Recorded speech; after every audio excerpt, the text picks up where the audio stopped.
call this meeting to order and start, as we always do, by acknowledging that we are meeting on the unceded territory of the Algonquin Anishinaabe Nation.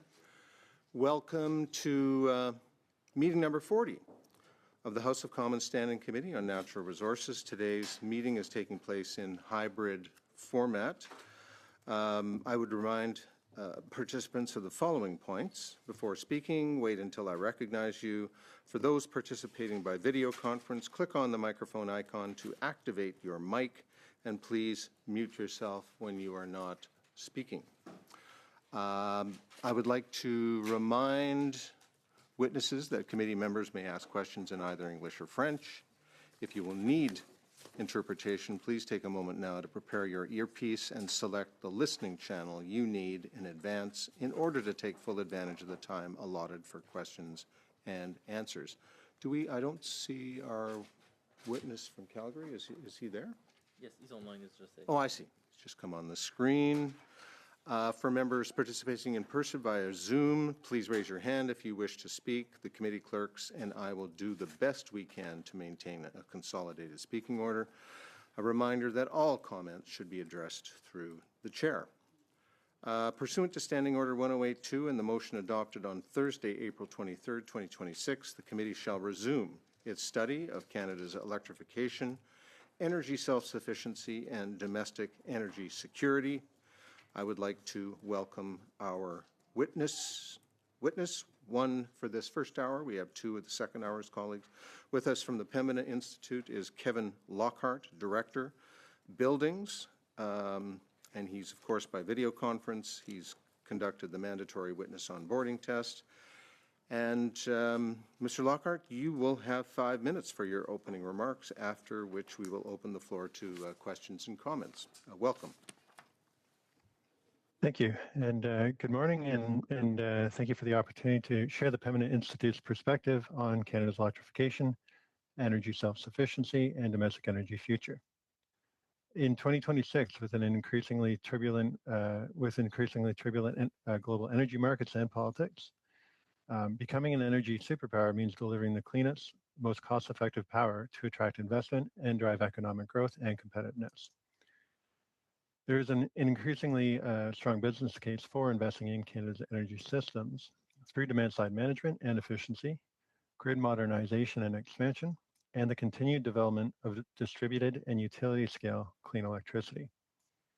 Canada has a long history of clean electricity generation and a competitive starting point compared to other countries. We can use this as a foundation for growth. Electricity is central to the transformation of our national economy and a sustainable environment, and it will help boost affordability, advance economic resilience, and address climate change. Today, Canada's energy system consists of energy supply, energy demand, and the flow of electrons from production to end use. Going forward, Canada's ambition as an energy superpower means we must optimize the use of existing system infrastructure, but also take advantage of energy efficiency, distributed energy resources, local energy storage, and demand response technologies, all of which help to balance load growth and cost-effective system expansion. And it is the federal government that's best suited to creating the market conditions that will encourage investment in an integrated marketplace for energy-efficient buildings, electric vehicles, and industrial processes. The Pembina Institute would like to encourage the government in Canada to ensure its electricity strategy recognizes the full scope of Canada's energy system. This starts with a focus on energy efficiency and the effective use of energy resources. Investments in housing through programs such as Build Canada Homes, the Build Communities Strong Fund, and the Housing Design Catalog can be leveraged to advance ambitious building codes and high levels of energy efficiency that will help cut energy waste and emissions and ensure stable utility costs while providing safer, healthy, and more resilient living conditions. As stated in the Clean Electricity Advisory Council's recommendations, linking federal investments in housing to the highest energy saving standards is essential for ensuring that solutions to the housing crisis do not spill over directly or through power rates into unaffordable energy bills for new and existing households. Next, the government can also help build markets through the electrification of core sectors. An electrified Canadian economy can leverage buildings, transportation, and industrial processes as a nation-building opportunity for economic growth, affordability, and climate action. In doing so, will help maintain energy costs while doubling the country's electricity grids to meet rising demand. Together, these sectors can support a Made in Canada industrial strategy and create supply chain and export opportunities for the buildings and auto sectors, as well as grid technologies and grid critical minerals. Next is the need to provide stability and flexibility with integrated resources. Programs such as the Smart Renewables and Electrification Pathways Program, Utility Support Stream, and the Green Industrial Facilities Program have already helped identify opportunities to integrate emerging technologies such as vehicle-to-grid services in both buildings and industrial spaces. Continuing to support these programs can drive similar technology adoption that can help improve system resilience and provide stability and a flexible bulwark against weather or cyber-related disruptions by allowing utilities to tap into resilient resources when critically needed. Next, we need to continue to build and support our workforce. Achieving a clean energy system by 2050 could generate up to 10 million job years of construction employment. At the same time, Canada is facing persistent labor shortages. By putting workers at the center of these plans, we can ensure jobs created are high quality, accessible, and capable of supporting workers and communities through a period of significant economic change. And lastly, but importantly, we need to reinforce Indigenous leadership. Canada has made great progress in delivering energy stability in remote Canadian communities. Long-term predictable support can ensure these communities continue to pursue their clean energy futures. And we hope to see the federal government continue to advance and accelerate Indigenous leadership in clean electricity projects, partnerships, and equity opportunities. And with that, I'd like to say thank you for this opportunity, and I look forward to your questions. Thank you, Mr. Lockhart, particularly for staying to time, right on the money. And colleagues, we're going to start our first round of questions and comments, and we're going to start with Mr. Millett. 6 minutes. Thank you, Mr. Chair. Mr. Lockhart, you mentioned here one of your interests is working with existing building and new buildings to with low energy and low emissions. You've also mentioned that by 2015, if I heard correctly, with the clean energy, did I hear correctly that 10 million jobs could be created? 10 million job years created between now and 2050, that's correct. Could you expand a little bit on that? What would be the phases of that? And these would be good paying jobs? Absolutely. And as we see, and I'll use buildings as an example, as that's my area of knowledge. As we see in creating this integrated system and having energy resources as part of that system, which is made up of buildings, transportation, industrial processes, the building can act as a host for electrification and as a host for electrification resources.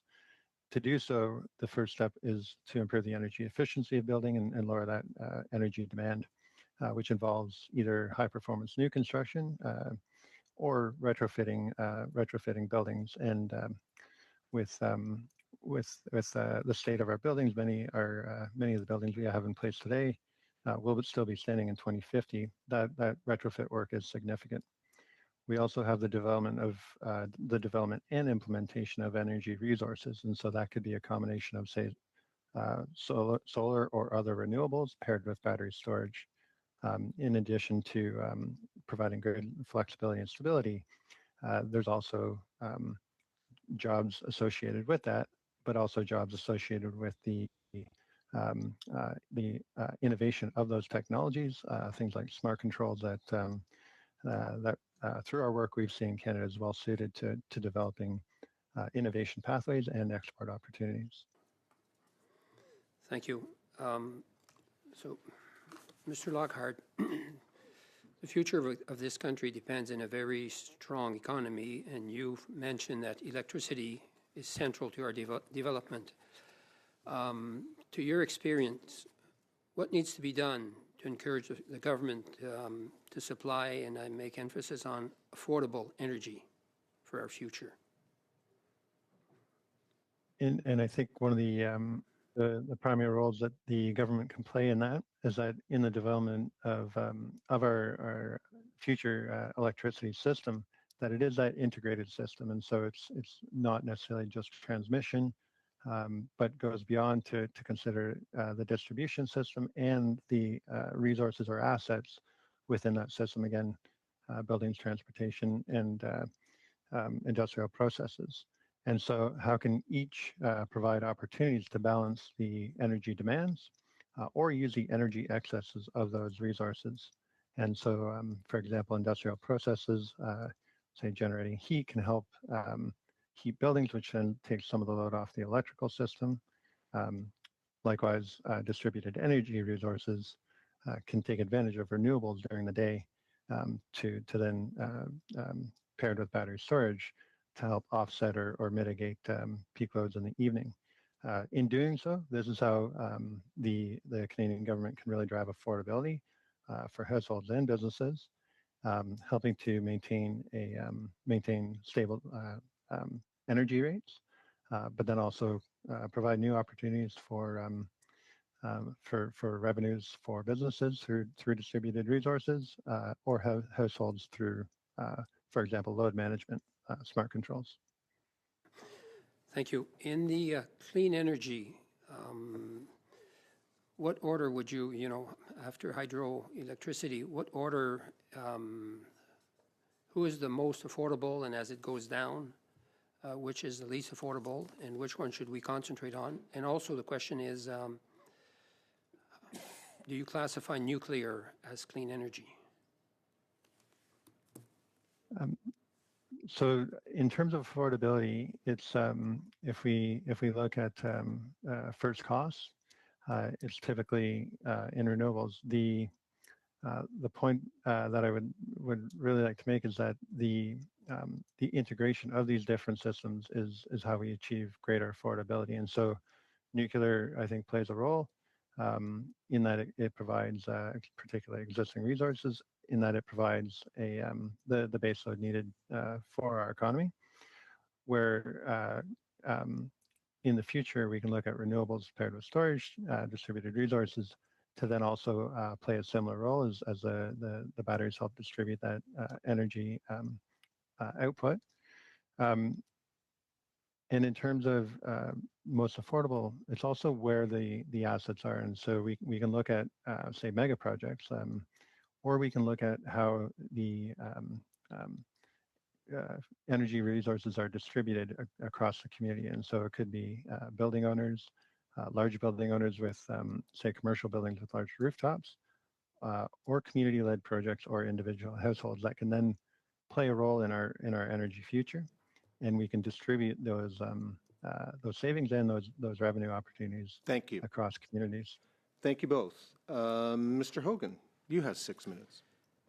Thank you, Chair, and thank you to our witness for being here. So this is a study that is looking at both energy security and specifically at opportunities in electricity. And we know our energy future is an electric future. Electrification is an important part of energy self-sufficiency. And in that vein, we also want it to be an affordable future. So I appreciated Mr. Millett's comments in that regard. I think it's something that as a committee we have to keep our eyes on at all times, lest we find ourselves offside of people and people's lives. You talked about an integrated system, and you talked about it being not just about transmission, but also distribution and the resources assets. And you mentioned specifically distributed batteries, and those are words that caught my ear. I'm wondering if you can expand on battery technology, its current state, how you see that distributed future looking. And thank you. And you started your question highlighting energy security, and I think that's one role the distributed system could play in that it creates local energy security. It creates greater use of domestic resources, so as a national priority. It also creates resilience in terms of they tend to be local systems and provide some benefits in terms of power outages or extreme weather events. There is a higher potential for the grid to continue to operate. In the battery space, looking at the greater systems, we have electrified vehicles, battery, but we also need to collect and store batteries, collect and store energy within our buildings. And so the first point I would make is that we have the vehicle to grid interconnection, but we also, on a larger scale, can then use our buildings to also provide those services, either and also to really take advantage of supply chain opportunities. So looking beyond just vehicles, similar technologies for those large building batteries or residential sized batteries. And so we can broaden our supply chain opportunities and broaden our supply chain resilience really by looking at batteries, not just in one aspect of the sector, the auto sector, but going beyond into buildings as well. Thanks. I want to pull on the resilience thread a little bit, because one of the things that comes up often when we talk about electricity, of course, and our ambitions to be more self-reliant as a country is interties. And one of the reasons that we don't use the intertie between BC and Alberta at its rated capacity even is anxiety about resilience, right? If one intertie goes down, that can create enormous strain on a system operator. I'm wondering your comments on that broadly, but also maybe the opportunity for the type of resilience you've talked about to be part of a solution that de-risks some of these larger projects you were talking about. And I think in terms of the two provincial systems, each play a role in supporting each other, and with progress can really drive that resilience. If we look at distributed resources, we're really broadening those nodes into the from say 2 into the thousands, and so we create those more local systems that, with the appropriate technology, can continue to operate in isolation, while the larger grid is maybe experiencing outages. And so it's really the resilience comes in the aspect of outages, but it also comes in terms of our security and where we're developing those resources. And so it's community resilience, national resilience as well. You know, and so when I think about tying back to Mr. Millet's comments about affordability here, are there opportunities for consumers in this space too? We've heard often that electricity grids are built for those peaks, and it's expensive to maintain those peaks, and that next megawatt hour is going to be, you know, it's a challenge occasionally. But increasingly people have in their garages, as you've already alluded to, like an EV with a battery. An average EV battery could charge my house or power my house for 3 days at this point. So I'm just wondering what opportunities there might be for consumers with these technologies to maybe profit from that and sell back to the grid at peaks. I think in particular about my home province of Alberta, of course, where there, you know, you can have peak pricing that is pretty alluring. And in our work at Pembina, we work with our Reframed initiative, which retrofits 6 social housing and affordable housing buildings. And through that, we one part of that work is to look at opportunities to integrate distributed resources into those buildings to then enable the retrofit, which ultimately leads to safer and healthier and more resilient homes for those most in need. Scaling that up, those same opportunities would be available to different aspects of home ownership and businesses as well.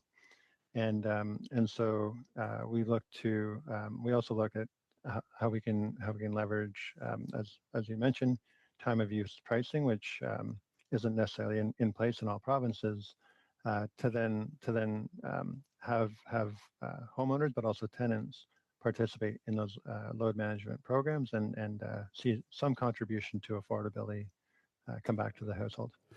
Thank you, Mr. Hogan. Thank you both. Monsieur Simard, 6 minutes. Allez-y. Go ahead, Mr. Simard. Before starting my time, I want to be sure that we understand the translator. Can you hear me? Do you understand me? Is it operating? Thank you. I wasn't going to ask a question on this, but I want to come back to the issue of a question. My colleague, Coco Corey, what was said at the time, and I understood that there is a discussion in Quebec where it is possible for industrial clients, when they reduce their consumption in their operations, to be able to give their surplus to the grid. But it's not possible for residential clients to do that because of security reasons. Do you have this information? Are you aware of this? Just to be precise, can you perhaps express your point of view about this matter? Yeah. And I think that is a reflection of the maturity of the market. So large power consumers are often we can achieve the greatest systems, or the utility can achieve the greatest energy savings through programs like that. Whereas a distribution, the many different households can present a challenge in applying those same programs. However, as we look towards this energy future that we're discussing today, the expansion of those programs and policies that would help consumers participate in those, make contributions to the electrical system, but then also either achieve savings or some monetary or financial contribution. I think those are in place, and they should be part of what we discuss when we talk about an electricity future. Tout à fait. Je suis d'accord. Yes, I quite agree with you. But I think you have to distinguish between technically the possibility of giving back energy to the grid. When I think of households and houses that are perhaps more energy efficient, Hydro-Quebec's plan is quite well developed. And Horizons is 2035. And I wondered if it really would be okay in 2035, but I'm told that, yes, that is the case. For peak management, and 1,600 to 1,800 megawatts could be possible saving by using equipment that is better performing and so on. So I know that is in place in Quebec. In Canada overall, I know electrification isn't necessarily developing in the same way, but Quebec has its eyes on 2035. Now, do you have a more pan-Canadian view? Do you have any projections that could be made for Canada overall? There are a variety of jurisdictions involved, a variety of types of energy. And would there be some way of applying a Quebec solution to other sources of energy? If you have an idea, that might be of very great interest. And I don't have specific information with me on hand today, but I would be happy to provide that in a follow-up.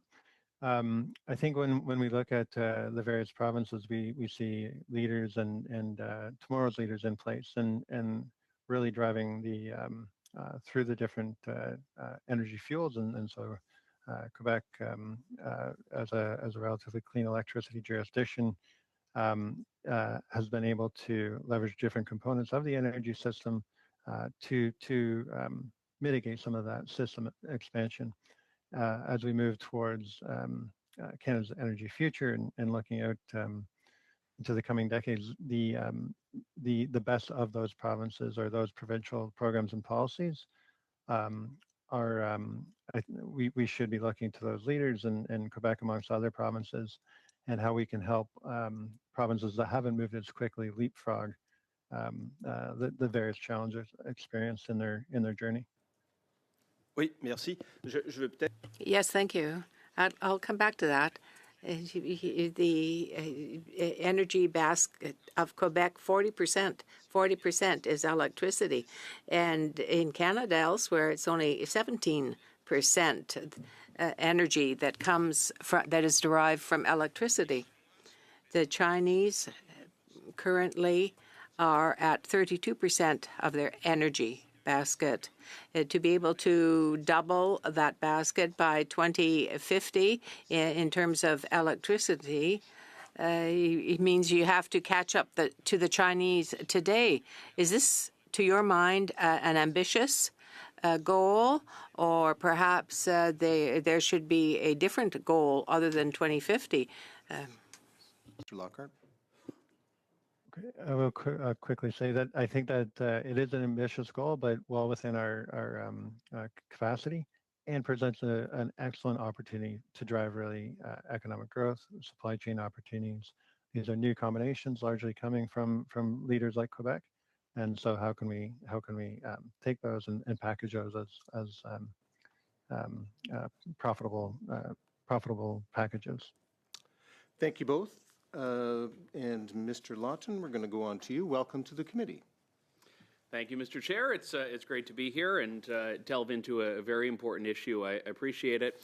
Well, I don't have any other options, so my questions are going to be for for you, Mr. Lockhart. Just to put in context your opening statement, you indicated that Canada's electricity system should have, your words were, the full scope of basically of options recommended. Did I understand you correctly in that? Sorry, I don't recall the full scope, but I think that the full scope of Canada's energy. Absolutely, yes. Yes. Yeah. Yep. Does that include oil and gas? It does, and I think that there's opportunities to really use electrification to then drive high value uses or high value demand for fuels like oil and gas and others, and use fuel where it's most appropriate, but also really drives that highest value. The Prime Minister was head of the Bank of England. He said, quote, achieving net zero will require a whole economy transition. Every company, every bank, every insurer, and every investor will have to adjust their business models. Are you seeing that reflected in this Liberal government's policy right now? I think the clean electricity strategy is an opportunity to do just that. It represents an opportunity to help Canadians in terms of affordable energy uses. Also helps to provide new opportunities through the development of the supply chain. I can't underestimate if we're talking about doubling the size of the electricity grid at the same time that we're talking about retrofits in the scale of 3 to 5% retrofit rates, that there is a vast economic opportunity, and the delivery of that strategy and the integration of the different components is really key. People say this, but the problem when you have this argument that there's an economic opportunity is that if that were the case, we'd see this on its own. Companies are actually moving away from a lot of these things that Mark Carney was trying to bludgeon them into for much of the last decade. But again, I'll just go back to that quote here. He said, a whole economy transition, every company, every bank, every insurer, and every investor. Like, that is a pretty extreme proclamation he was making. I'm just asking, are you seeing that commitment reflected in Liberal policy right now? If I understand the question correctly, I can speak to two different sectors, finance and insurance, and particularly the latter, where we are seeing a shift towards recognizing the benefits of, for example, retrofits, more resilient buildings, because they do recognize the challenge that they have in front of them. Just the Liberal government's approach on this, because we know that 14 Liberal MPs have called out specifically, and I'm using the exact word here, the government's credibility on climate issues. And it's interesting that we have a Prime Minister that's trying to say both things simultaneously. When he's in one room, he's talking about how he's the net zero champion, he's the aggressive accelerator of the transition, and then in other rooms he tries to cosplay as someone who develops the oil and gas sector in Canada. And I'm just curious, as a group that has a long-standing track record of advocating for things that I don't agree with all of, but are you happy with the Prime Minister's performance right now? I think that we're still in a wait and see, although I'm cautiously optimistic that we do see progress on the electricity strategy, as well as Canada's energy future. We'll have to do our part, I think, would be the agreement. I know there are some members of Parliament that I do actually believe are very committed about wanting to conserve, wanting to use less energy. Mr. Danko, for example, saving energy by not having a constituency office open. So we all serve in different ways. But I just wonder if you're seeing the level of leadership from this Liberal government that you would like to see. I only have a few seconds left, but yes or no, it's very simple. It would be hard for me to make a yes or no based on that. And as mentioned, my knowledge area is buildings, and we continue to see movement within that space, and continue to look forward to the future. Yeah, that's pretty much your time, Mr. Lawton. Thank you both. Monsieur Saint-Pierre, 5 minutes. 5 minutes, Mr. Saint-Pierre. Similar to my colleague from Elgin St. Thomas, London South, I'll focus singularly on the one witness today and appreciate his sense of humor. Mr. Lockhart, as our economy electrifies and Canada aims to double its grid by 2050, as announced recently in the electricity strategy, what role can energy efficiency play in helping add new power capacity while also reducing demand? And so in terms of adding new power capacity, there's two components. First, we can through different efficiency programs help to offset that needed power capacity.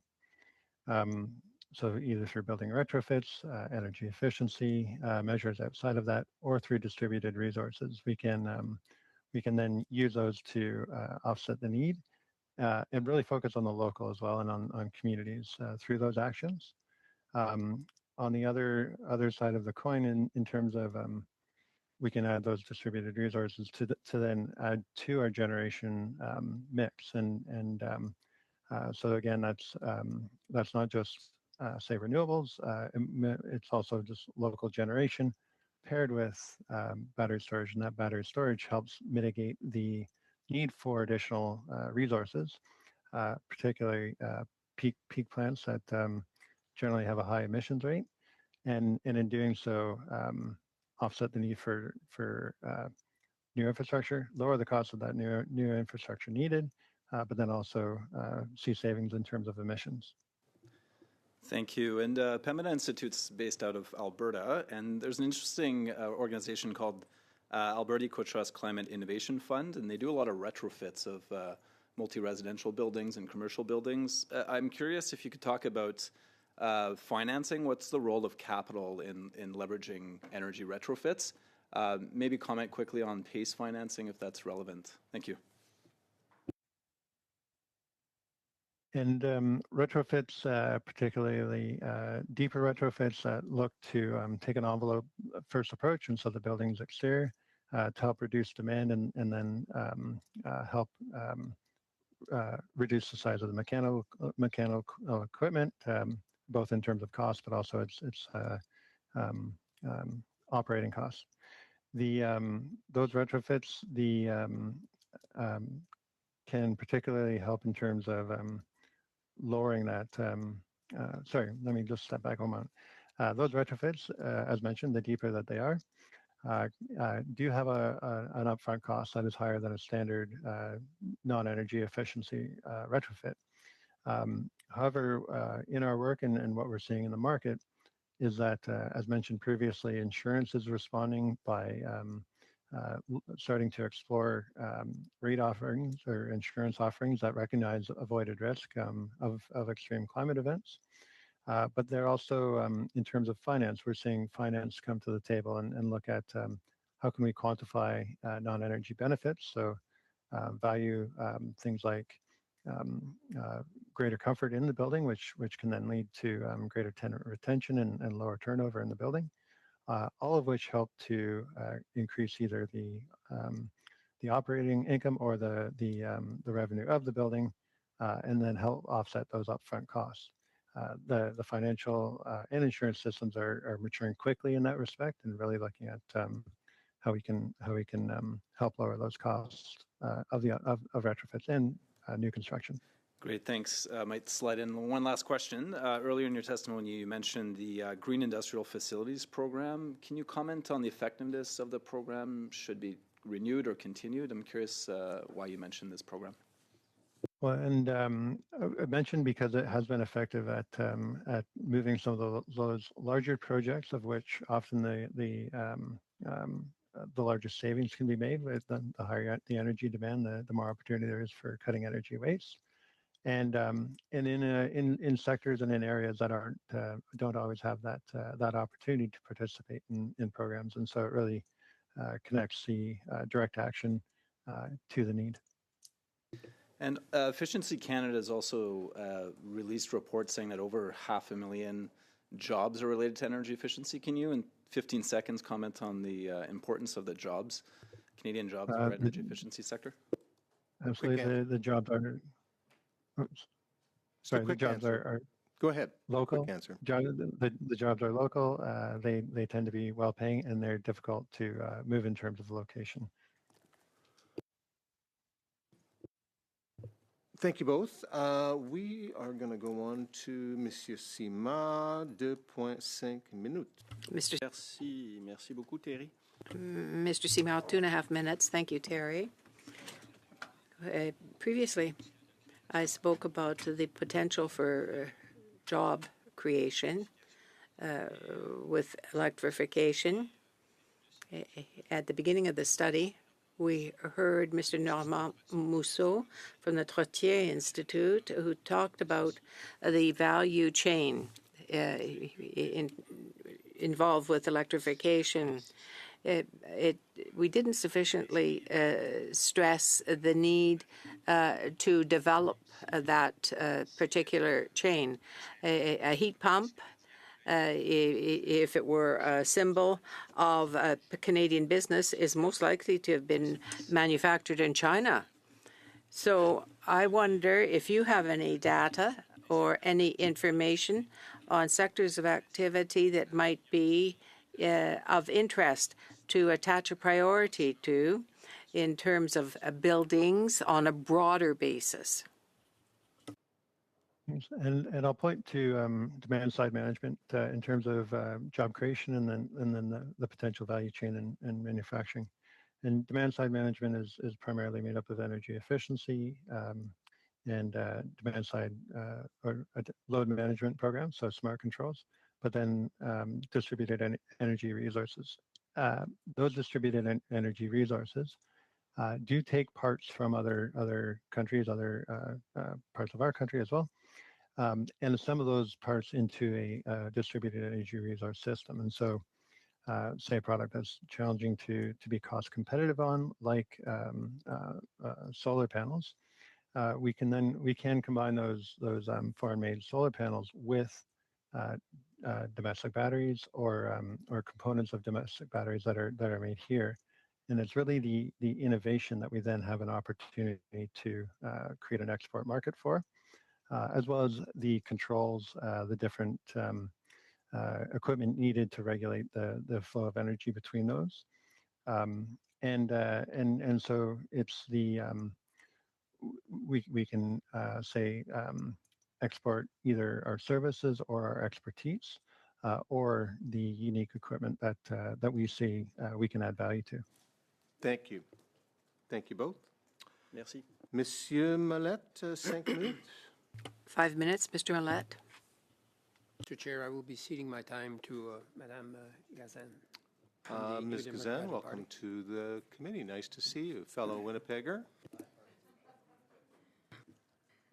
Oh, thank you, and it's so nice to be a guest in committee. I have to admit I'm a bit of a committee nerd, and I miss sitting on committee, so I'm in my glory today. So my question is, the federal government has included provisions that would allow natural gas to play a large part in the electrification strategy, which will move us away from our net zero target. We know, in fact, that the gas lobby has met with the federal government over 1,000 times in 2025. Can Canada meet our 2050 net zero targets with the inclusion of natural gas in the clean electricity strategy? Again, that would be a challenge for me to say definitively without the information on hand. I would point out that as mentioned earlier, how we shift how we use fuels today to how we use fuels in the future, and really focusing on shifting high emissions fuels to their to the highest value. And so whether that might be high temperature industrial processes, or likewise, we're not necessarily we're looking at how we can shape the energy basket as was mentioned earlier, and so that we have a resilient and affordable system for businesses and homes, but we also continue to ensure that we have a strong and well-functioning economy. Thank you very much. So the Permanent People's Tribunal actually this week concluded that Canada's ongoing policies amount to genocide against Indigenous peoples. And the judge explicitly stated that a primary driver of these composite acts is to covert, value, and seize Indigenous lands, territories, and resources. And it's important to note that the tribunal's preliminary statement highlighted that resource exploitation and corporate extraction projects are often undertaken without the free, prior, and informed consent of Indigenous peoples, and has led to significant environmental damages and violations of Indigenous sovereignty. This week, the Liberal government is set to unveil their AI strategy without, by the way, the free, prior, and informed consent of impacted Indigenous nations. And I've heard from many constituents that and national organizations that have a concern about how these data centers will have an impact on our energy supply. So my question is, how can the federal government protect Indigenous communities with neighboring data centers to ensure that Indigenous peoples have access to energy over profit-seeking mega tech companies? And I think that where we see those opportunities are and we've seen, I guess a good example would be remote communities and reducing diesel dependence through the greater use of renewables provides a good template or model for how we might move forward. And that's really working through Indigenous-led partnerships, equity, but then also Indigenous-led projects as well. In doing so, we see it as a community-led and community-based activity, and with input as would be expected. How that relates to say AI or other technologies would be a challenge for me to respond to. Thank you very much. You know, we've heard the Liberal government talk a lot about input and partnership. We haven't heard the Liberal government talk about obtaining free, prior, and informed consent about resource extraction projects, the right to self-determination and Section 35 rights. How is the failure of the Liberal government, even in looking at an electricity grid, compromised by failing to meet their constitutional obligations? You mentioned much of the challenge has been associated with resource extraction, and in our work, which is admittedly has guardrails to the different areas that we explore, we really see an opportunity to focus those Indigenous-led projects on projects that contribute to the community that might not depend on resource extraction. And so, thank you. Thank you both. Mr. Danko, the last question goes to you. Thank you, Chair. I'm going to go back to the theme of AI and AI data centers.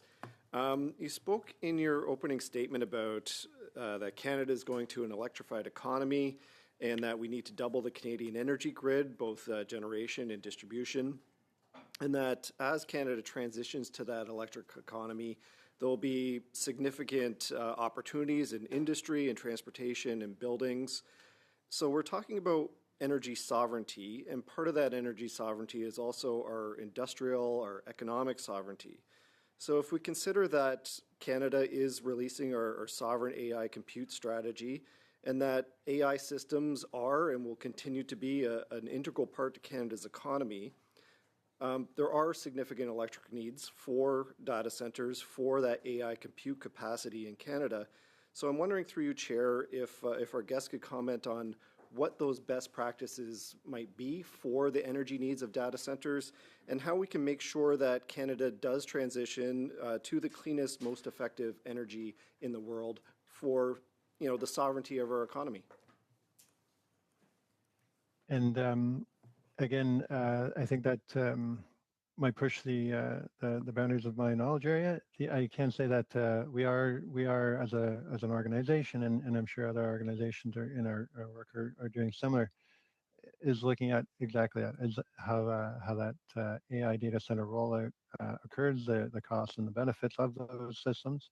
But then also we look at how energy efficiency can help manage the additional load and find opportunities for, say, waste heat to then contribute back to the system as one more component of our energy mix.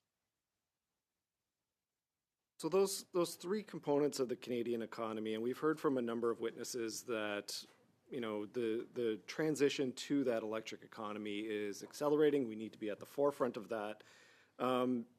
Those three segments in transportation, buildings, and industry. We've talked about buildings, and maybe we can just dig in a little bit more to transportation. So Canada,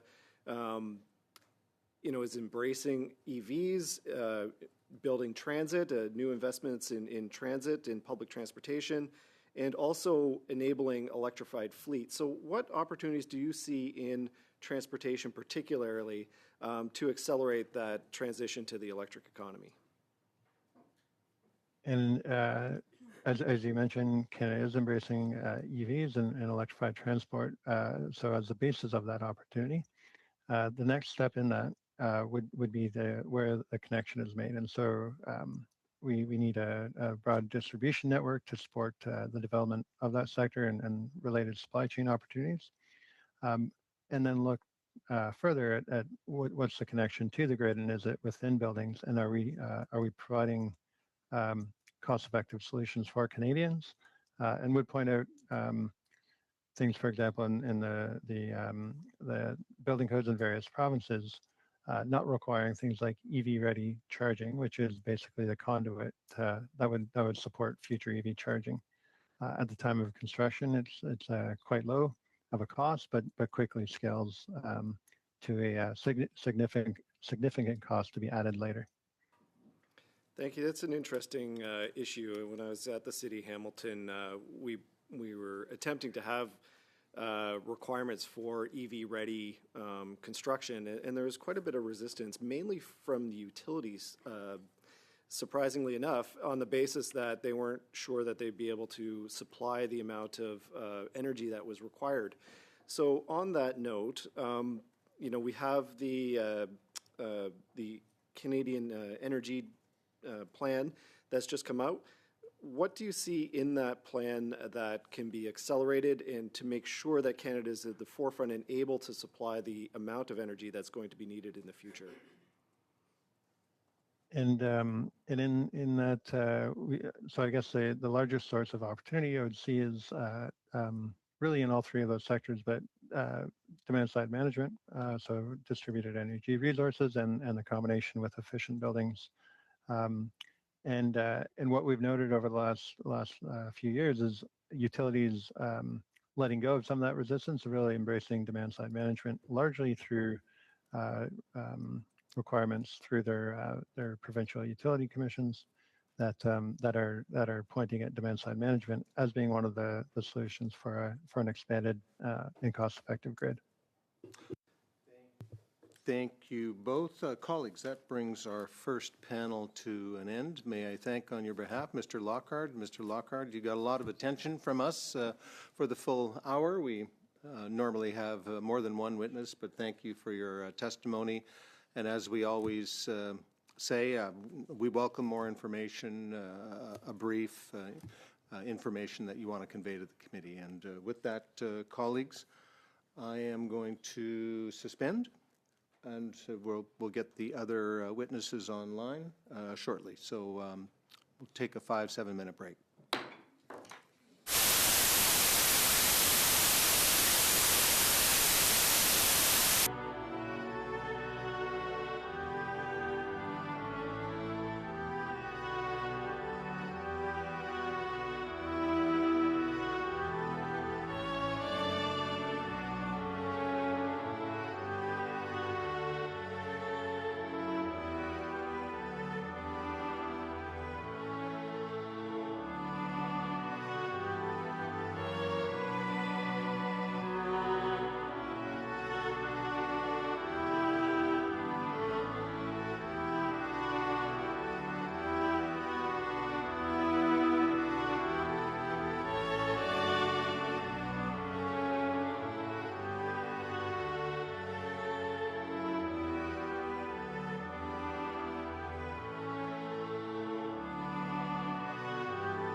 the trip to Scandinavia was obviously a good one. Our three members have nicknames for each other, so nice to hear. And let me welcome new members to the committee: Mr. Strauss, Mr. Au, Mr. Baber. Good to see you all, and some of you I think will get a chance at the microphone shortly. But let me welcome our two witnesses this hour. From Association québécoise de la production d'énergie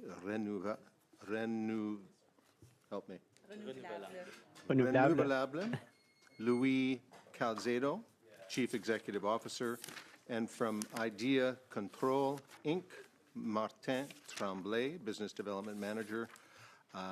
All virtual witnesses have conducted a mandatory witness onboarding test. Just a few comments for the benefit of our witnesses.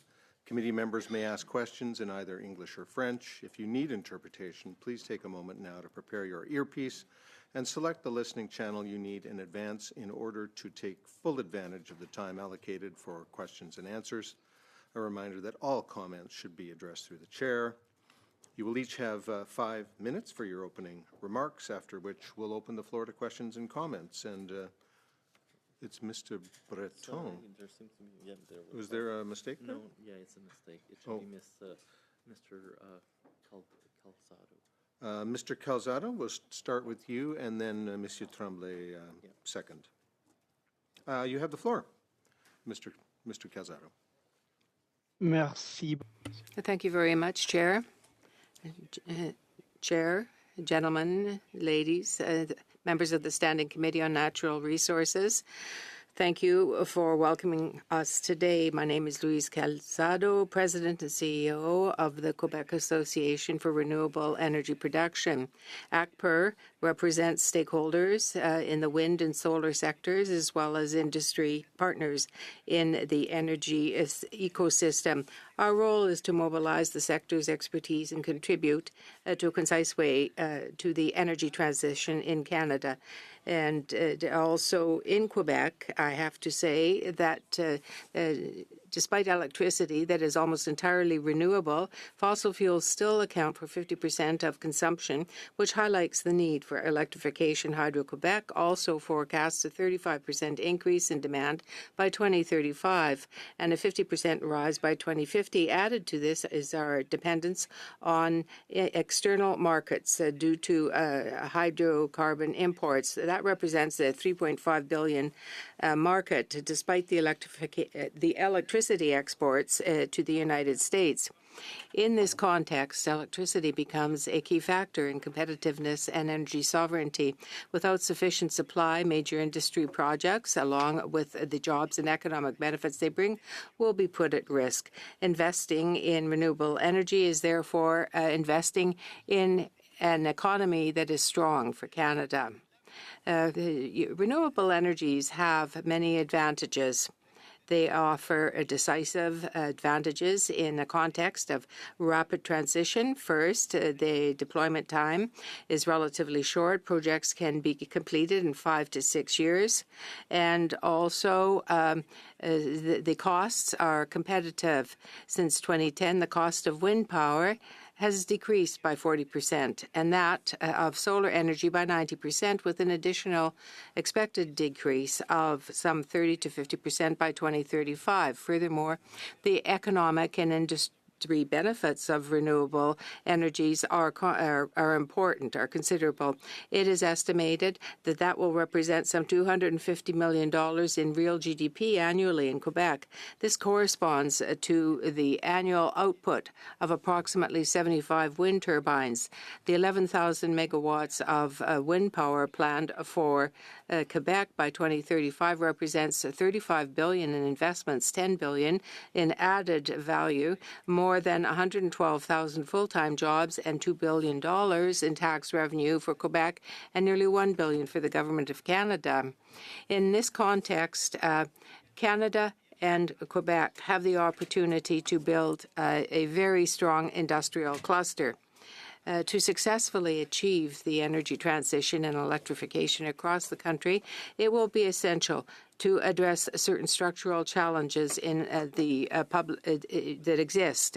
First is the capacity of the transmission and distribution grid. The speed at which we can deliver renewables depends on the capacity of the grid to integrate it. Major investments are urgently needed in Quebec and Canada. Hydro-Quebec has decided to invest $10 billion to strengthen its transmission grid by adding substations and high-voltage lines along the three major corridors, and that is a step in the right direction. Generators need more predictability regarding development. The second challenge is regulatory. The length and the complexity of the approval processes pose a major challenge in achieving electrification and decarbonization goals. We have to work on all levels of government, asking them to accelerate authorization. The third issue is to deal with sufficient qualification. We need to have sufficient skill workers who will be able to provide this type of service. In conclusion, what is happening is a step in the right direction. We believe that it's essential to maintain sustained support for investments in electricity generation, transmission, and distribution in order to increase the country's energy supply. We also welcome the commitment to accelerate and simplify the processes, predictability of public policies, and the stability of the regulatory framework will be just as important to attract private investment needed to develop energy infrastructure. Finally, efforts to train and mobilize skilled workers must remain a high priority in order to sustain what we need in the development. In short, the priorities identified in the strategy are the right ones. The challenge now is to implement them as quickly as possible that the federal government can. Thank you very much. Thank you, Mr. Calzado. Mr. Tremblay, you have 5 minutes. Thank you, Chair, and thank you to members of the committee for giving me the opportunity to appear before you today. ID Control is a Canadian manufacturer, and we provide industrial power management options and have done so since 2009. We are an equipment supplier supporting the industrial market in managing their peak power loads and decarbonization projects, while also managing their full strategy to support the distribution grid during winter months.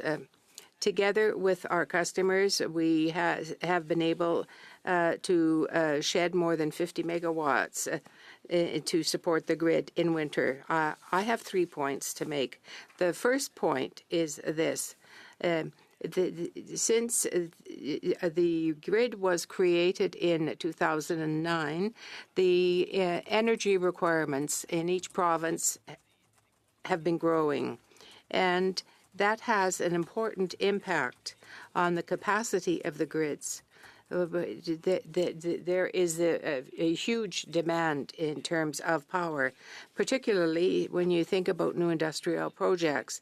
The technical innovation as well since 2009 has helped the grid improve the management of critical peak periods, but it has been scarce. So we do have to have better management during peak periods. The second point I'd like to make is this. Beyond what I say is beyond the meter, the importance of helping industries manage their power demand and participate in supporting grid needs. We are currently in discussions from electricity producers about adding more electricity generation to solve this problem of grid power shortage. hydroelectric power, wind power, solar panels, and even batteries are important to consider. As you know, in Ontario, recently they installed an electricity storage solution of some 250 megawatts. It's a system that cost $600 million. We are convinced that the situation should not be designed for the grid's perspective only, but rather we have to look at the problem downstream of the meter itself. We want to support and improve the grid. We want to equip others to manage their electricity usage. In industry, recorded power demand is a factor that's billed monthly, but very few managers understand the calculation logic behind the billing, let alone the solution to reduce its impact. So very often it's done manually, and those strategies have to be found to help industry modernize. This logic applies to the grid itself, but also to industry. I would remind you that there is not just one source of energy. On the contrary, the same solution can be added in another context. Businesses can learn from that. We are quite convinced, and we have learned this from our industrial clients, that much can be done to have a smart stockage of power. It is something that would allow for better management in peak periods, synergy between the grid and the grid's clients. Our mission is to accelerate the profitability of decarbonization projects for manufacturers and to secure the power grid by deploying what is necessary to be flexible. We don't want to go to the neighbor to buy the power that we need. So power is at the source of our financial security. We need to accelerate the profitability of the decarbonization effort and also to be as flexible as possible during peak periods of demand. Thank you. Mr. Tremblay. I'm going to start our rounds of questions and comments. And thank you to both our witnesses for those presentations. We're going to start with you again, Mr. Millett, for 6 minutes. Thank you. My first question will be, ma première question va être pour monsieur. My first question is for Mr. Calzado. Can you tell me if you can hear the interpretation? My question is the following. You mentioned that renewable energy is underexploited, is underused. What can the government do to improve that situation and to help? I'm going to speak a little bit about wind power. It took us several years to develop to the level of the megawatts that were required in Quebec. Between 2005 2009 had a beginning amount of megawatts. And then we added solar energy, 3,000 megawatts. There we put a call for tender for an increased number of megawatts to increase solar power utilization in Quebec. And the technology was able to contribute to that. That meant that there could be an impact that could be felt on other industries. They would be impacted by these new technologies. Thank you. And if I understood you correctly, you mentioned that solar power costs have been reduced by some 90% over the recent years. Did you say that? Yes. Where do you begin then? That's my question. But if you reduce by 90%, how do you do this in terms of hydroelectricity? You have to take into account that you are using solar power, and it's a matter of timing. In a wind power project, that takes about 20 years to develop. But no, I mean a hydroelectric project. It would take 20 years. Excuse me. But these are projects that were developed beforehand. Now, wind power is being used more throughout the world, and this is a technology that it represents more than 500 megawatt. 50 megawatt rather, and there are projects also that represent less than 20 megawatt, but I would say that it's probably not being used to its full potential. And in Quebec, we want to be able to further use it, but on a larger scale.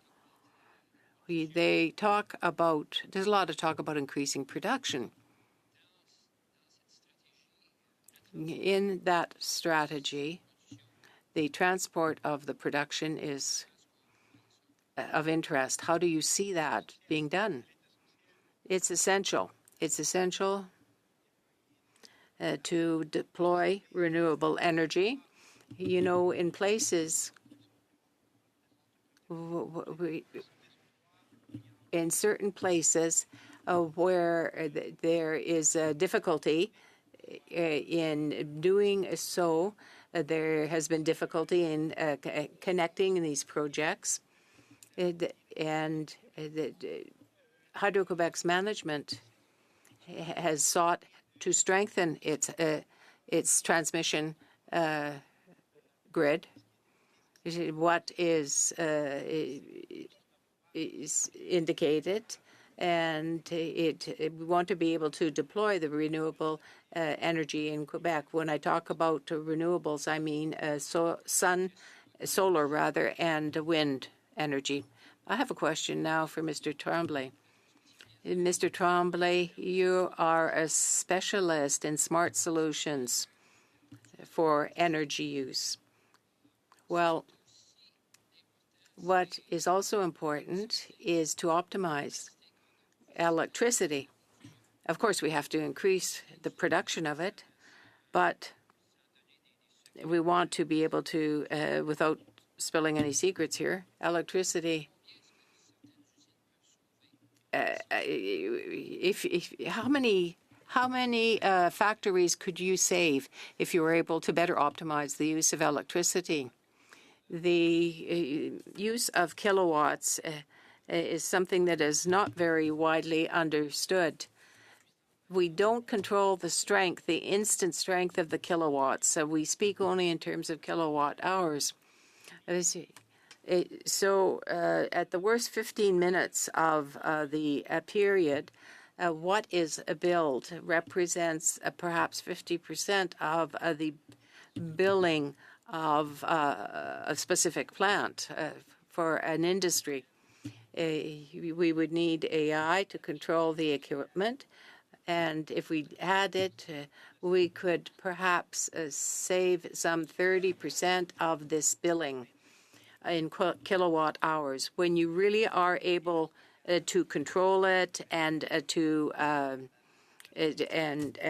store it, that's better management for kilowatts. For 6 minutes, 6 minutes. Merci, Monsieur Président. Mes questions. Thank you. Chair, I have a question for Mr. Calzado. The goal of reducing of obtaining the 2050 goal for electricity, is that one that can be achieved? It is ambitious, but it is necessary if we want to be able to develop a variety of renewable energy projects, as I indicated. We have to be able to have a maximum of renewable energy, as is the case in Quebec, for wind, for solar, and that would help us put them all together to reach the goal. what source of renewable energy represents the greatest potential for energy sovereignty in Quebec? Wind energy. It's a renewable energy source that has, like I indicated, 4,000 megawatts already in operation. We're going to double that by 2029. Solar energy, we're starting. Again, we would like to be like it to be at a faster pace because it can be deployed at faster than wind energy. Wind energy, in average, the time to deploy it is 6 years. Solar energy is 3 years, and hydro is 20 years. So when we look at energy transition, solar energy could be a way to help us deploy renewable energy in Quebec, and also to bring new sectors here in Quebec. As Mr. Tremblay indicated, there's a lot of demand here in Quebec for energy, and the idea is for the members that I represent to bring these renewable energies here in Quebec. What investments are needed around training and workforce development to really ensure that we're ready for the transition to clean energy? Are there any real shortages in personnel that are out there that we should be actively working on? Oh, of course, we, as I indicated it in my speech, deploying renewable energies will create jobs during the deployment of the technology. We actually have a study that we can submit it to the committee, where we have listed the number of jobs that it will be created, not just for the deployment of the renewable energy, but also how this energy will be able to bring new sectors that will create new jobs here in the province as well. Merci. Monsieur Tremblay. Thank you, Mr. Tremblay. What are the obstacles that you see preventing the proper storage of electricity? Well, those obstacles to storing, and it's a new technology, it probably is the regulations that surround it. When you look at wind power, solar power, despite that, it's considered an overproduction of the grid. So it's poorly understood, and also it's poorly prepared. We are not prepared for the arrival of these new forms of energy on the grid. When we talk about industrial storage, well, regulations could be in place to follow the use of that type of storage. Thank you. Thank you, Ms. McKelvey. Monsieur Simard, 6 minutes. Mr. Simard, 6 minutes. Thank you so much, Terry. Mr. Tremblay, you know that I'm a fan now since I visited your installations. You are speaking to something that all members here have already grappled with in terms of this. Where we are dealing with this in Quebec, it is difficult to attain the support of the government because sometimes the project is tenuous. You spoke about the chain of value, and I'm really giving you bouquets here on the basis of what you said. It would be very important, I think, for everyone to understand the notion of power management. I think it's important for you to give documents to our analysts so that in our report we will have a section on that particular matter. There should be an explanation of what it is, this power grid is, what power management is, what exceeds 5 megawatts in Quebec or under 5 megawatts in Quebec. Explain all that with the system for storage that you have. But here's my question. I want to hear you on something specific. That might well work in the industrial sector. But we heard last week about military applications for the north. There may well be other applications of your system in northern communities that are remote. So can you tell me what are the applications that you see? Well, thank you for the bouquets, Mr. Simard. I hope that when you give me flowers, I'm not going to be hit by the flower pot. Well, we have worked with new projects that require more than 5 megawatts. And then you have to go to the government. There has to be a call for tenders from the government. And also, we are limited by the electric positions that are available. You'd have to look at the industry in question and say, do they have the capacity to store above or below 5 megawatts, but it's around 5 megawatts. That we have to look at the construction of the industry, and you give it the potential to be found acceptable within 6 months rather than within 2 years. Yes, energy storage will stabilize independent grids by better management of the generation itself. And the consumption of fuel from one generator in the north is enormous. So you want to maximize the generator's capacity. So 20-25% less diesel that is consumed there represents 25% less transportation of that particular form of energy to the north. This is a wonderful compliment. Mr. Calzado spoke to us about solar energy. Sometimes we have cloudy days, and so we don't have nonstop sunny weather to generate solar power. We have to be able to make secure the grid for individuals as well as for the industry in question. Do you say that this represents 30% reduction for the federal government? Are there other measures that you foresee as solutions in deploying energy? When you receive a reply for a request for a subsidy, one of the questions is, do you have a federal subsidy?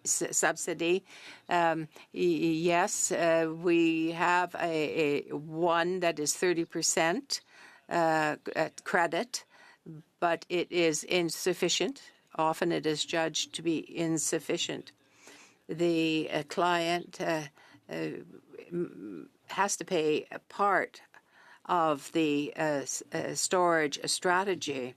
But 250 megawatts in a battery, well, it's $10,400 per kilowatt invested on a daily basis.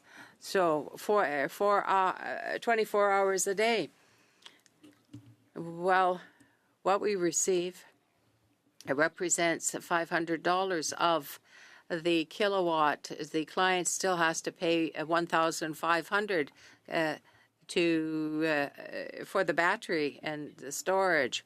I think that the subsidy should be increased to $1,000 per kilowatt hour for industry. Thank you, Mr. Simard. On to our second round, colleagues. So we're going to start with Mr. Baber. You have 5 minutes. Thank you, Chair. Welcome, Mr. Tremblay. Merci. I have a basic question for you to start. Do you think that the liberal industrial carbon tax increases the prices of electricity or decreases the prices of electricity? C'est certain qu'au Québec, Well, in Quebec, we have hydroelectric power, so we have a lot of energy, and it doesn't necessarily change because of that. Our strategy is to use our form of energy, so I don't expect that there would be an increase because of that program. I'm having a little bit of difficulty with my earphone. But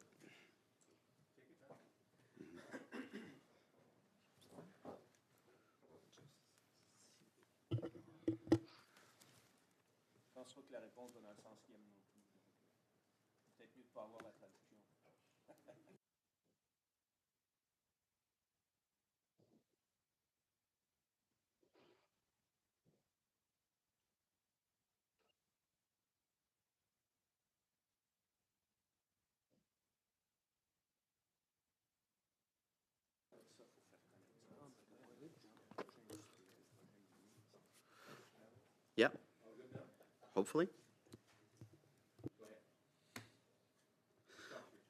Thank you. Mr. Tremblay, you're in the energy business, and I'm not just talking about Quebec manufacturers, but manufacturers that rely on, for instance, natural gas to go into electricity.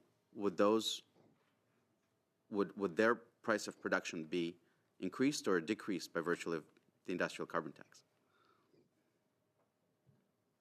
oh, Well, if I understand your question, Mr. Baber, the cost of electricity, when it's well balanced with consumption in terms of fossil fuels, I don't think the cost of electricity would increase.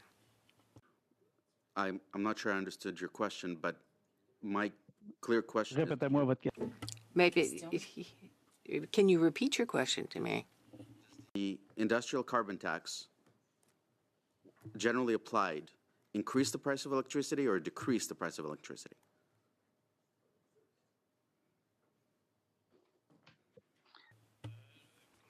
As I was saying in my first answer, I really don't see, given the system of hydroelectric dams that we have, that it will increase. If we had fossil energy, fossil fuel energy like other provinces, if it were necessary for making electricity, that would increase the cost in those provinces. Natural gas power producers, right?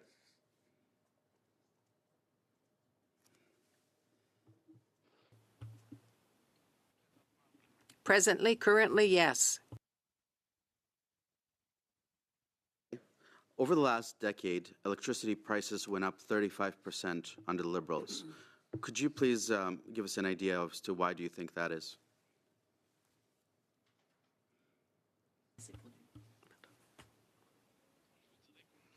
In Quebec, currently,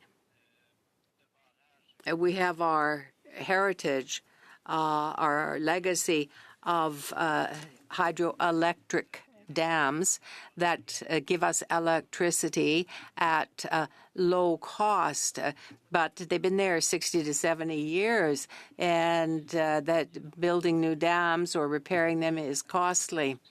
We have to look at the cost of production of a new dam, which costs more than the James Bay original dams. So there has to be an adjustment to look at the Quebec system to make it efficient.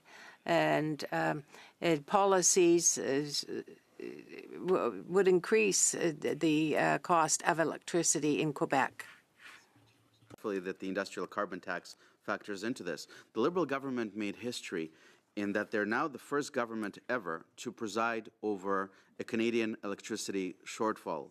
in 2024, for the first time on record, Canada could not produce enough electricity for its own. Instead, we had to import electricity from the United States just to keep the lights on.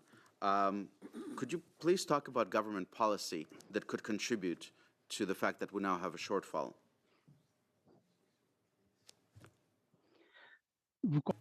You understand the management of peak times is in a 2-hour time frame. It's a 2-hour time lapse.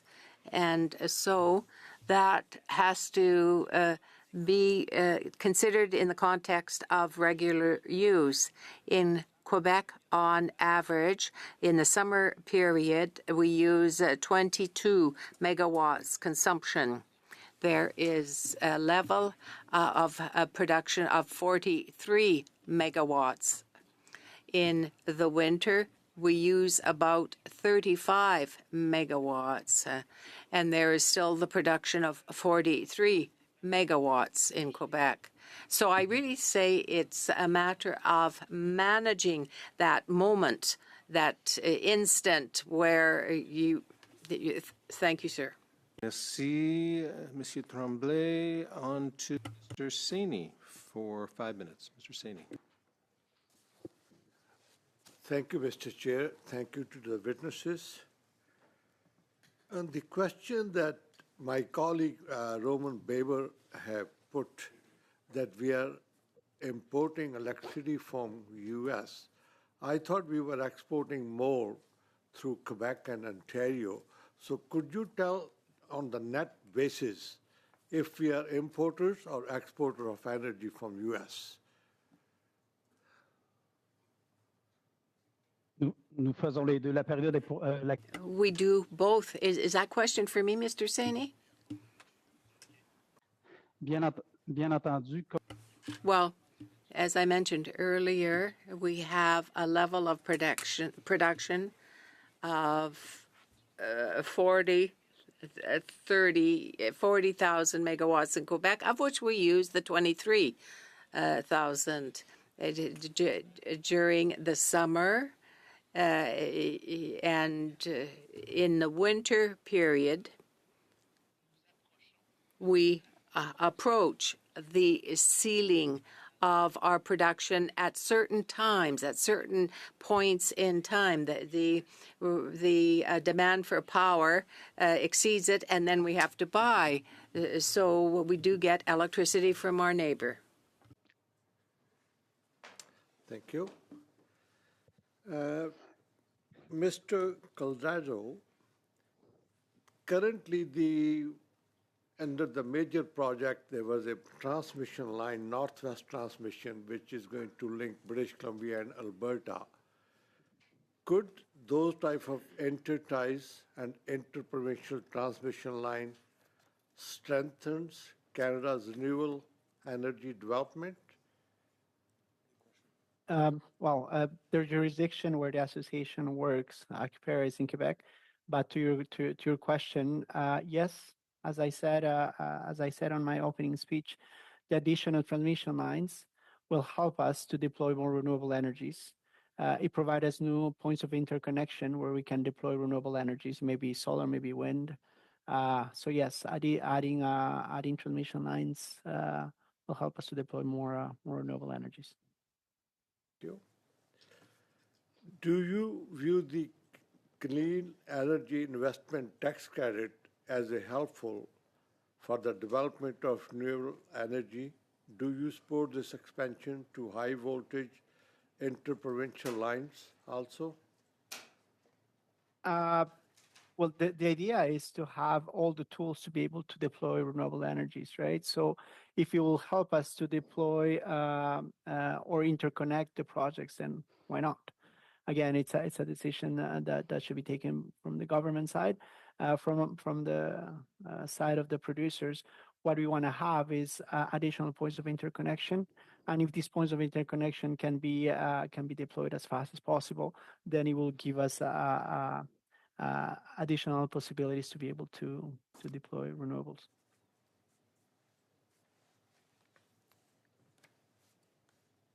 Can you describe the economics opportunity of renewable energy for Canada and Quebec?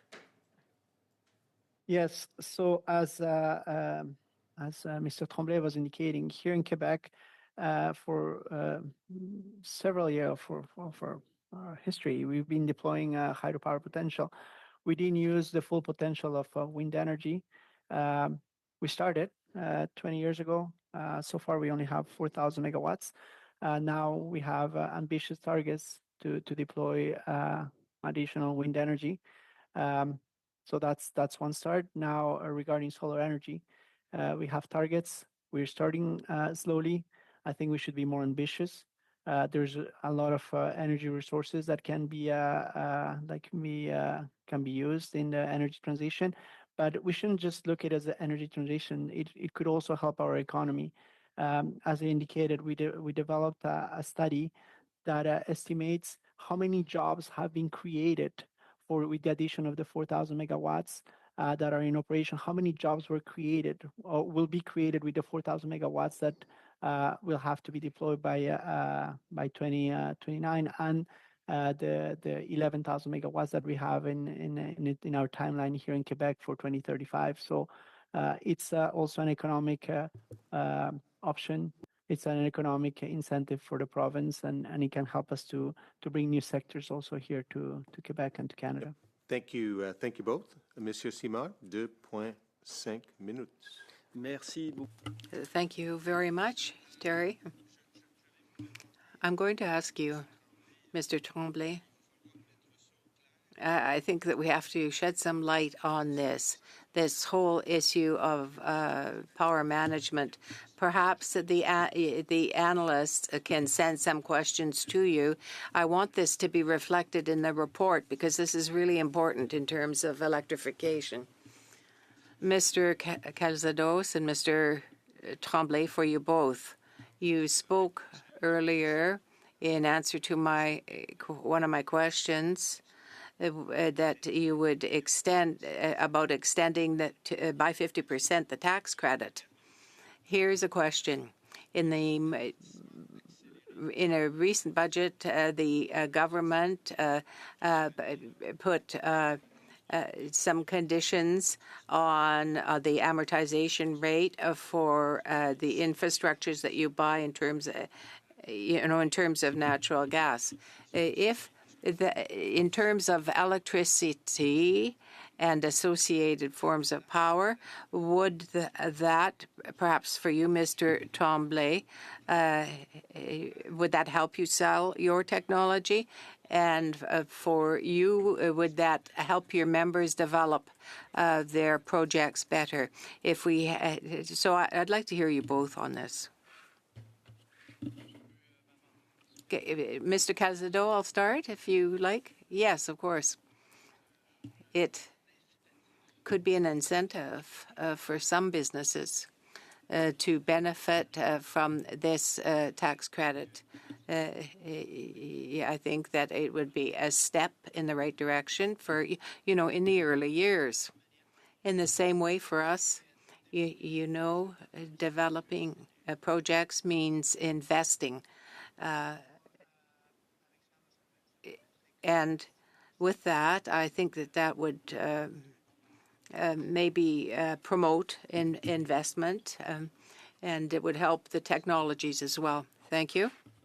Monsieur Mallet. Mr. Mallet, 5 minutes. Yes, thank you. My first question is for Mr. Calzado. Your expertise covers initiatives in clean energy, energy storage, sustainable projects, and electrification. And in that, there's energy transmission and the transportation of energy. According to your experience, you say transporting electricity in regions of Quebec or Northern Ontario, where you have to cover 300, 400 kilometers, is there a loss in the megawattage in the transmission of the electricity. Yes, there are losses. However, there is a technology that is going to allow us to deploy the charge. I have talked about solar energy,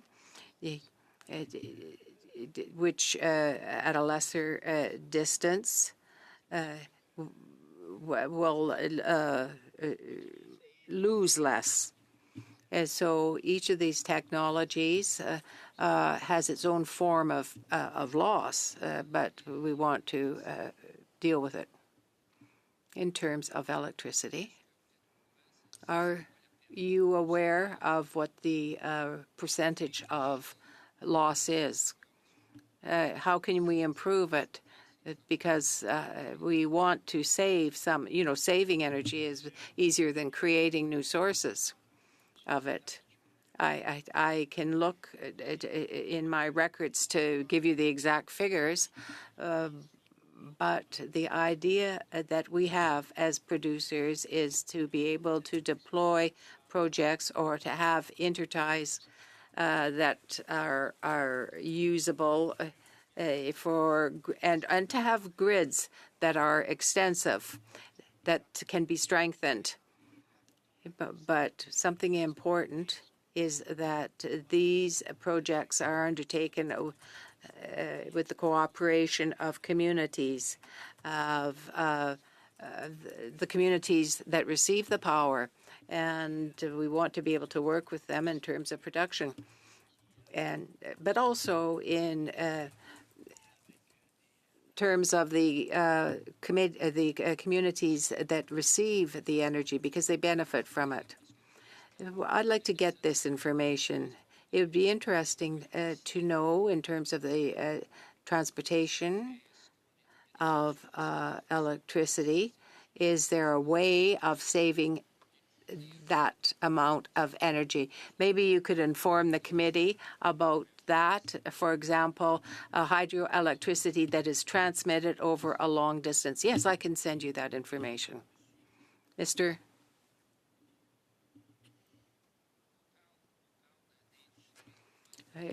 Sir, we talk about industry. We say we have to increase production. I come from a Northern Ontario region, Cochrane, Hearst, Shaplow, Timmins, and the mines are world capacity mines that are there. So how can you help these communities develop independent sources of power? Because I know that there are mines that are going to be opening up in coming years. Well, let me give you an example with respect to peak management, where we want to reduce the impact of those industries on the electric grid in your region. In Quebec, we deal with decarbonization, but there are power centers that lacked enough power to generate because of that.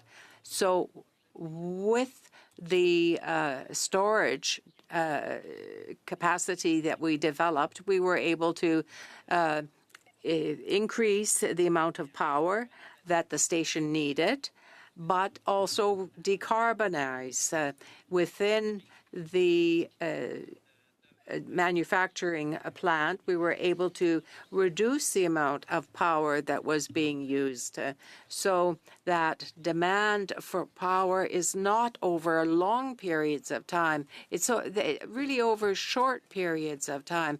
And so industries can be unified to work together. There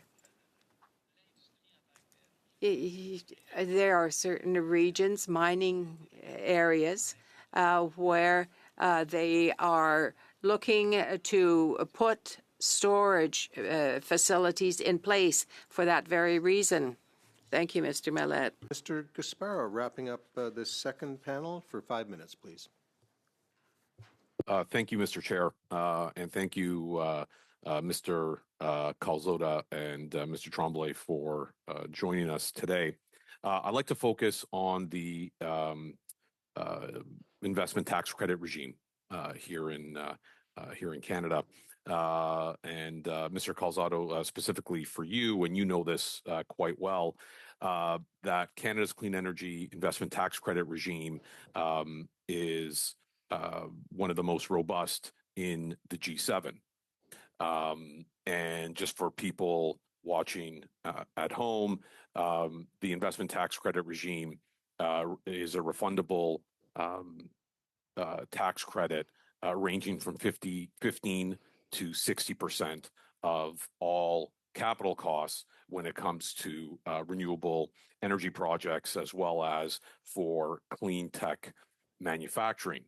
And the purpose is to rapidly accelerate the deployment of private sector capital to try to build out renewable energy projects by lowering the upfront capital costs for developers and manufacturers.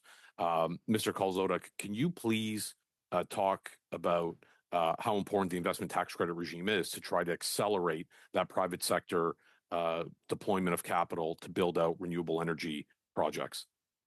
It is important. It is important because it facilitates the capital that will help us deploy renewable energies. As I indicated, projects here in Quebec are developing partnerships, not just the companies that will bring the technology, but also the local communities. Here in Quebec, what we would like is that the full tax credits are given to the companies that deploy those projects. It would facilitate us to find financing. And then at the end of the day, if the idea here is to be able to deploy energy as fast as possible, it's a good initiative from the government. But as I indicated, it would be ideal if it fully goes to the independent power producers that are bringing the technology, and they will be able to then later on invest it into or the capital that the remaining capital that they may have, they will be able to invest it in other projects, and again, renewable energy projects, and help us with the energy transition. In my past life, I was, or I guess in my current life, I'm a recovering investment banker, and one of the things I noticed, and this might be outside your area of expertise, but I know you spent a lot of time with public-private partnerships. When I was competing for business to finance renewable energy projects, my counterparts in the United States were actually financing the investment tax credits specifically, whereas here in Canada, I think financial institutions at the time were more reluctant to do so. Do you just want to comment a little bit on that in terms of the need for greater financial innovation and pushing the envelope a little further within our financial institutions? Yeah, well, the idea is to find as much as possible ways that we can help financing, not just the companies that will bring the technology, but also to help the local communities that will come into partnerships with this with the technology provider. Because at the end of the day, it's those models are the models that we want to replicate, where there's an involvement from the local communities. And again, from their side, if they're able to find ways to finance their entering into this partnership, then it facilitates not just the deployment of the project, but also the ownership from these communities to be able to support the technology and provide also good stories that can be replicated in other locations. It helps a lot with social acceptability. I just want to focus now, just one final question around your experience with public-private partnerships. Obviously, I'm assuming you're a believer in that model. What else do you think we can do as a government to encourage that public-private partnership model? We have great examples of partnerships that have been private partnerships that have been deployed here in Quebec. And actually, as I indicated, we have new tenders that have come into play where Hydro-Quebec is entering in partnerships to deploy, for example, wind energy projects like Projet de Neige, where Hydro-Quebec is getting in partnerships with some of the members that I represent, such as Energex or Boralex, And the idea here is that, the private and the public sector get involved. And again, it helps also Hydro-Quebec to achieve its objectives of deploying renewable energies here in Quebec. And again, how does this help our economy? It will bring jobs, and it will eventually bring new sectors also that will be able to consume this clean energy. Thank you both. A good place to end. And colleagues, let me, on your behalf, thank our witnesses. Great presentations, good exchanges with you. And we've heard some perspectives from the East and the West, different perspectives, but it's been a very productive meeting. And again, on your behalf, thank our witnesses, and to let them know that happy to receive additional information, which was suggested by a number of my colleagues. Any briefs, we benefit by receiving those, so do send us additional material. And with that, colleagues, we are adjourned.